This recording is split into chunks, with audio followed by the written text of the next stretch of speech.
अस्सलाम वालेकुम, मैं हूँ डॉक्टर मुश्ताक कमर और आज मैं आपको इलाज बता रहा हूँ थायराइड का।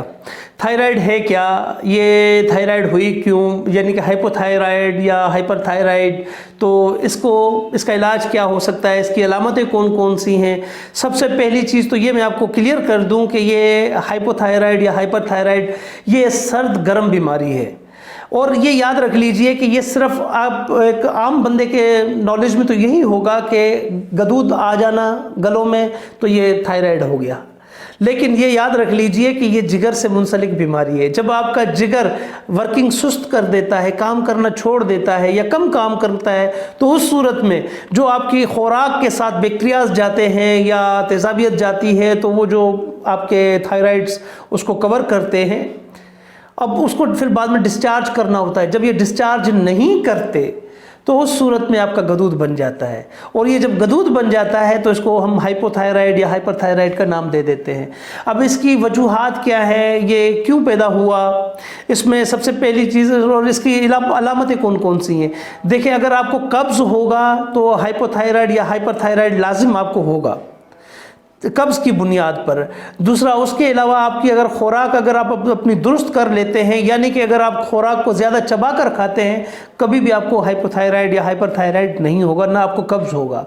तो ये आप करें। अच्छा, इसके साथ साथ इसकी अलामतें कौन कौन सी हैं। अगर अलामतों की तरफ आते हैं तो इसमें सबसे पहली अलामत ये है कि मरीज़ को भूख कम लगेगी, मरीज़ के अंदर चिड़चिड़ापन पैदा होगा, वज़न बढ़ जाएगा, बाल झड़ना शुरू हो जाएंगे, सूजन आना शुरू हो जाएगी, या उसके अलावा पसीना कम आएगा मरीज़ को जब पसीना भी कम आने लगे और ये बाकी अलामतें भी हों, कमज़ोरी होना शुरू हो जाती है, या अक्सर आपने देखा होगा उस मरीज़ को ठंड ज़्यादा लगेगी, कब्ज़ हो जाएगा। और इसके अलावा ये है कि जैसे उसकी हाफ़ज़ा कमज़ोर हो जाना, यानी कि यादाश्त उसकी कमज़ोर हो जाएगी। हाँ, अगर ये बीमारी ख़वातीन में हो तो उस सूरत में क्या होता है कि मेंसेस की प्रॉब्लम्स होना शुरू हो जाती हैं ख़वातीन को, थायराइड की ख़वातीन को। अच्छा, ये हाइपोथायराइड और हाइपो या हाइपरथायराइड की बुनियाद पर इसका अगर हम इलाज देखते हैं तो इसका इलाज क्या है।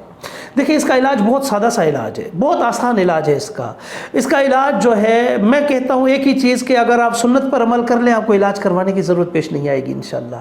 क्योंकि मेरे नबी करीम सल्लल्लाहु अलैहि वसल्लम का फरमान आलीशान है कि जो खाया करें, जो में शिफा है। जो हमने खाना बंद कर दिए, हमने गंदम को अपना लिया, और वो भी दूसरा ये याद रख लीजिए कि हमने चक्की का आटा खाने के बजाय हम फाइन आटा या जो है वाइट आटा या चिकना आटा खाना शुरू कर देते हैं। उसमें क्या होता है, बारीक आटा खाने से उसकी ये वजूहात होती हैं कि जब हम बारीक आटा खाते हैं तो ये हमारे अंदर कब्ज़ पैदा कर देता है। जैसे मैंने पहले ही बता दिया कि ये कब्ज़ की बुनियाद पर होता है। हाइपोथायराइड, हाइपरथायराइड, कब्ज़ ना हो कभी भी नहीं हो सकता, इम्पॉसिबल है कि कब्ज़ के बगैर ये चीज़ हो जाए।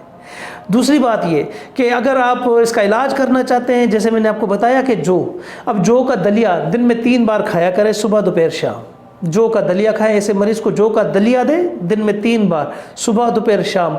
और आश जौ, यानी कि जौ का पानी, जोश दिया हुआ जौ का पानी, आश जौ जिसे कहा जाता है, तो ये जौ का जोश दिया हुआ पानी वो आप दिन में 3 बार मरीज़ को दिया करें। ये आपका बच्चा हो, बुजुर्ग हो, बूढ़ा हो, जवान हो, कोई भी हो, मर्द हो, औरत हो, सबके लिए यकसा इलाज है। इसमें आपको लिमिट रखने की ज़रूरत पेश नहीं आएगी। और इंशाअल्लाहुल अज़ीज़ ये याद रख लीजिए, एक और मैं आपको जो नुस्खा बता रहा हूँ इसका और तरीक़ेकार, वो क्या, 1 चम्मच गंदम का लें, 1 चम्मच जौ का लें और 1 चम्मच देसी अजवाइन ले। ये 3 चीज़ें लेनी है आपने। ये 3 चीज़ें लेकर गरम करें, गरम करके और ये आपने टकोर करनी है। ये पहले दिन इंशाअल्लाहुल अज़ीज़, पहले ही दिन आपको वो फ़र्क महसूस होगा कि आप कहेंगे कि मुझे तो थायराइड या हाइपोथायराइड, हाइपरथायराइड जैसी कोई बीमारी थी ही नहीं। जिसको मैंने काफ़ी ऐसे लोग देखे हैं कि जो कहते हैं कि हम डॉक्टर के पास गए, उन्होंने कहा ये लाइलाज मर्ज़ है, इसका कोई इलाज नहीं है। अरे मेरे भाई, ये इसका आसान इलाज है, बहुत आसान इलाज है। सुन्नत पर अमल कर लें, इलाज करवाने की ज़रूरत पेश नहीं आएगी इंशाअल्लाह। हाँ, ये याद रख लीजिए कि ये जो पैगाम है ये सदका जारिया है। अगर कोई ऐसा मरीज़ आपके सामने है या आपकी नॉलेज में है तो आप उन तक ये मेरा पैगाम लाजिम पहुँचाएँ। हो सकता है कि आपके इस पैगाम पहुँचाने से उस मरीज़ का भला हो जाए और आप और मैं, हम उसके दुआओं के मुस्तहिक बन जाएँ। अस्सलाम वालेकुम।